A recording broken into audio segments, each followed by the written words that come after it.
बिस्मिल्लाहिर्रहमानिर्रहीम। अस्सलामु अलैकुम बाबा रहमान। मेरे साथ एक्सप्रेस की रूह रवां नुमान शेख साहब मौजूद हैं और इस वक्त हॉट इशू है SSP retired Ahmad Mohiuddin. TikTok की शान, सोशल मीडिया की शान, सोशल मीडिया पे फूलों की पत्तियां निछावर आपने देखा, सारी दुनिया ने देखा। एक रूमर भी चली बीच में कि जी उनका खुदा न खास्ता इंतकाल हो गया। सुना है वो रिटायरमेंट लेके, अर्ली रिटायरमेंट लेके बैरून मुल्क चले गए। तो इस हवाले से मैं आपसे जानना चाहता हूँ कि वो कैसे पुलिस अफसर थे और उनके मुतालिक उनका हल्का अहबाब क्या कहता है और वो क्यों गए हैं पाकिस्तान से, इसकी क्या वजूहत है। देखिए बाबर भाई, अगर पीएसपी कैडर की बात की जाए तो जैसे ये 19वें ग्रेड में थे इस वक्त और 19वें ग्रेड में ये बतौर एसएसपी काम कर रहे थे। अगर इनकी आप थोड़ी सी मराहत देखें तो 3 से 5 लाख रुपए इनकी सैलरी है। उसके अलावा 2 गाड़ियां मिलती हैं, पेट्रोल मिलता है, फिर घर भी जो है वो गवर्नमेंट देती है, कुक, अर्दली, इसके अलावा जो माली, इवन के जो कपड़े धोने वाला धोबी है वो भी इनके पास अवेलेबल होता है। और घर के बाहर 2 से 3 गनमैन भी हर वक्त मौजूद रहते हैं। ड्राइवर भी इनके पास होता है जो कि फैमिली के यूज़ में भी रहता है। तो इतनी मराहत, और फिर ये सीएसपी ऑफिसर थे जो कि आईजी पंजाब तक जा सकते थे। दुरुस्त। अब ये ऐसा ख्वाब है जो कि हर सीएसएस करने वाला सोचता है कि सबसे पहले अगर मैं सीएसएस कर लूँगा तो मेरा आइडियल जो है वो यही होगा कि मुझे इस तरह हर तरफ एक तो मेरा टैका होगा, लोग मेरे पास आएंगे। एक ऑफिसर की अलग ही बात होती है जिसमें वो सीट पे बैठा होता है। अब अहमद मोहिउद्दीन जो है, क्योंकि इनका ताल्लुक़ जो है वो नेवी से था, ये उसके बाद पुलिस सर्विस इन्होंने ज्वाइन की। हमारे बहुत सारे दोस्त हैं जिन्होंने फ़ौज से ज्वाइन की है, ये भी सर्विसेज से आए, लेकिन आने के बाद एकदम ये मशहूर हो गए। और मशहूर होने की वजह इनकी जो थी वो थी सोशल मीडिया, टिकटॉक। ख़ास तौर पर जो खुली कचहरी को सोशल मीडिया पर कवर करने की बुनियाद है वो अहमद मोहिउद्दीन ने रखी।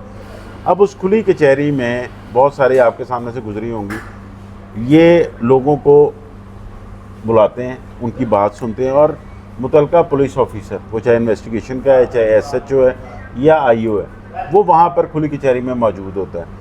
उसके बाद तजलील उसकी होती है। अब मेरा नहीं ख्याल कि आप 5 से 7 मिनट में किसी केस की इंक्वायरी कर सकते हैं, नहीं हो सकती, क्योंकि आपको उसके लिए टाइम चाहिए।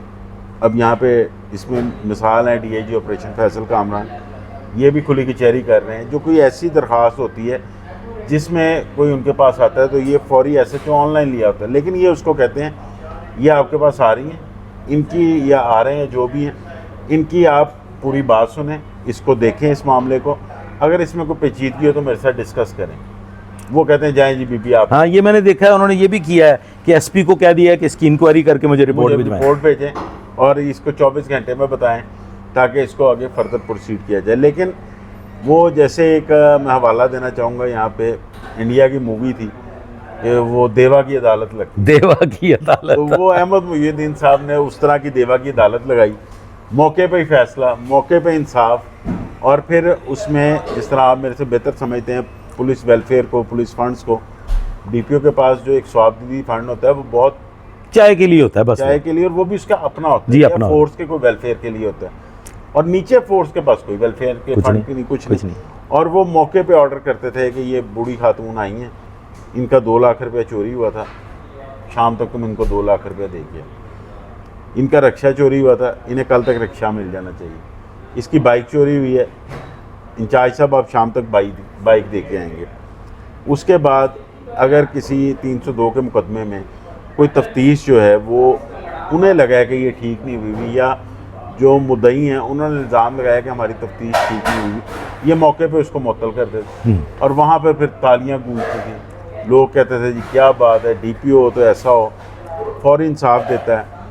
फिर उसके बाद आप ये देखें इसके पसे पर्दा कि जब आप एक किसी अपने मातहत को फुटीक ही डालेंगे, इसको ये फुटीक ही कह सकते हैं इसको, कि उसके पास तो कोई फंड नहीं है, या तो आपको पता है कि मेरे मातहत जो है वो इतना पैसा कमा रहे हैं, करप्शन कर रहे हैं कि मैं कहूँगा 2 लाख रुपया तो वो फौरी दे देंगे।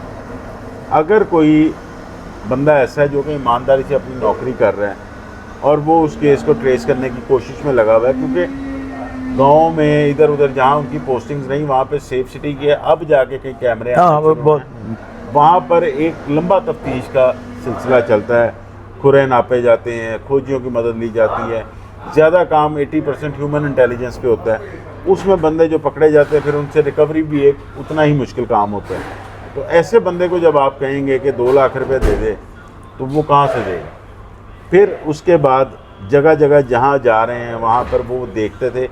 अब मुझे नहीं समझ आती कि एक आपका रूटीन का विज़िट है ही नहीं, आप राह चलते हुए कहीं पे रुके और वहाँ पे भी लोग आप पे फूल फेंक रहे हैं। मैं इधर कौन ऐसे लोग हैं जो कि फूल हाथ में लेके फिर रहे हैं, वो भी एक स्टंट ही था। वो भी एक स्टंट बिल्कुल ही था। सही, आपने सही फरमाया। फिर उसके बाद जब पंजाब गवर्नमेंट को ये लगा कि ये क्या कर रहे हैं, शिकायत भी बहुत गई, जो नीचे उनके मातहत अफसरान उनकी तजलील भी हो रही है, फोर्स जो है वो डीमोरलाइज हो रही है, उनका मोराल गिर रहा है। तो फिर डॉक्टर उस्मान अहमद उनको कहा गया कि इनको मना करें, सोशल मीडिया पे अब कुछ नहीं चलेगा। तो फिर इनकी जो है वो सोशल मीडिया पे पाबंदी लगाई गई।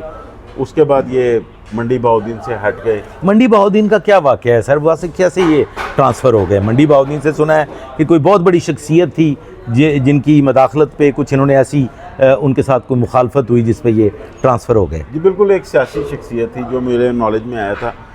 उन्होंने कहा कि ये हमारे पास जो हमारे लोग आते हैं, जब हम इनको उनके पास भेजते हैं शिकायत के लिए तो ये उनकी दादरसी नहीं करते, उनकी बात ही कोई नहीं सुनते।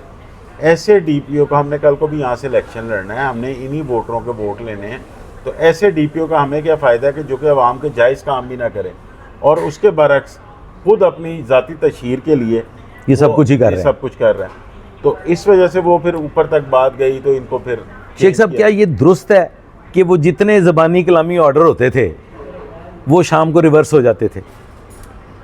वहाँ पर जो लोग हैं उनका तो ये कहना था कि हम जो अब आखिरी जो इनकी खुली कचहरियाँ हुई, पहले शुरू में वो भी बहुत डर गए थे कि ये क्या हुआ। बाद में उन्होंने कहा कि हमें पता है जी, खुली कचहरी में जो होना है बस वो वहीं पे होना है, वो कैमरे की हद तक है, वो वाह के लिए सोशल मीडिया पर एक स्टंट है, उसके अलावा कुछ भी नहीं है। वो सारी चीज़ें देखिए, मेरा नहीं ख्याल कि किसी को 20 बकरियाँ मिली हैं या उस बंदे ने अगली खुली कचहरी में आके डीपीओ का शुक्रिया अदा किया, ऐसा कोई वीडियो ऐसा नहीं, कोई नहीं। मंजर आम पे नहीं आया। अब ये गए कहाँ हैं शेख साहब? ये जहाँ तक मेरी इंफॉर्मेशन है, इन ड्यूअल नेशनल, इन्होंने दूसरी शहरियत ली, वो कनाडा में ली। कनाडा में इनके जो फैमिली थी वो पहले ही जा चुकी थी, उन्होंने पहले ही वहाँ पे अप्लाई किया हुआ था। उसके बाद इन्होंने ख़ुद भी अप्लाई किया। 3 साल की इन्होंने एक्स पाकिस्तान लीव ली थी। उसके बाद एक एनजीओ ज्वाइन की थी जिनके साथ इनका राब्ता जो है वो सुना है पाकिस्तान से ही हो गया था। पाकिस्तान से ही हो गया था।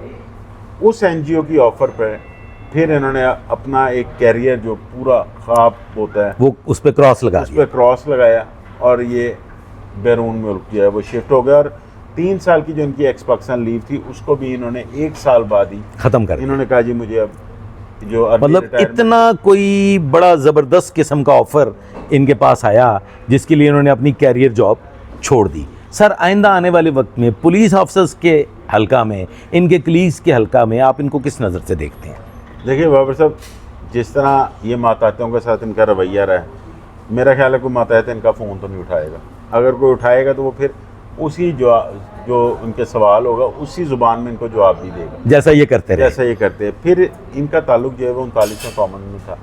उसमें मेरी 3-4 जो इनके कोलीग्स थे उनसे बात हुई, क्योंकि बैचमेट होते हैं, तो बैचमेट वो कहते हैं यार चंगा होया चला गया, जल्दी करो, छड्डो परा, गाली ना करो, बारे गाली ना करो, वो बस छड़ दो। मूडी जहा बंदा सी, दिल करेगा तो सलाम दुआ ले लेगा, बैठा रहेगा गपशप करेगा, नहीं तो पता ही नहीं किधर रहेगा किधर नहीं तो पता ही नहीं किधर रहेगा। वाह वाह, ये जबरदस्त बात कर दी।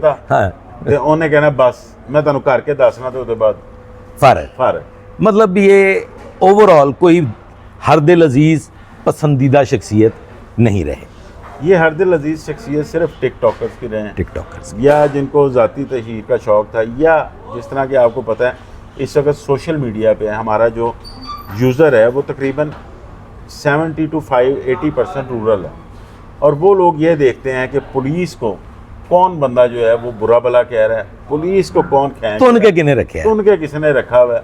वो उनकी नज़र में हीरो है, और वो अगर पुलिस वाला हो तो वो उनके लिए सोने पे सुहागा। सोने पे सुहागा। बहुत शुक्रिया शेख साहब।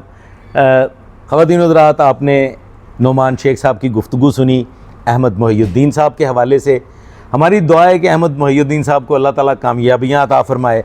उन्होंने अपनी कैरियर जॉब छोड़ी है, लेकिन जहाँ तक मेरे इल्म में है और जैसा शेख साहब ने भी फरमाया कि अहमद मोहिउद्दीन साहब को अब अपने मातहतान से तो ठंडी हवा नहीं मिलने लगी। बारकैफ अल्लाह ताला उन पे अपनी रहमतें नाज़िल फरमाए। इसके साथ मुझे दीजिए इजाज़त। शेख साहब का बहुत शुक्रिया। अल्लाह हाफ़िज़।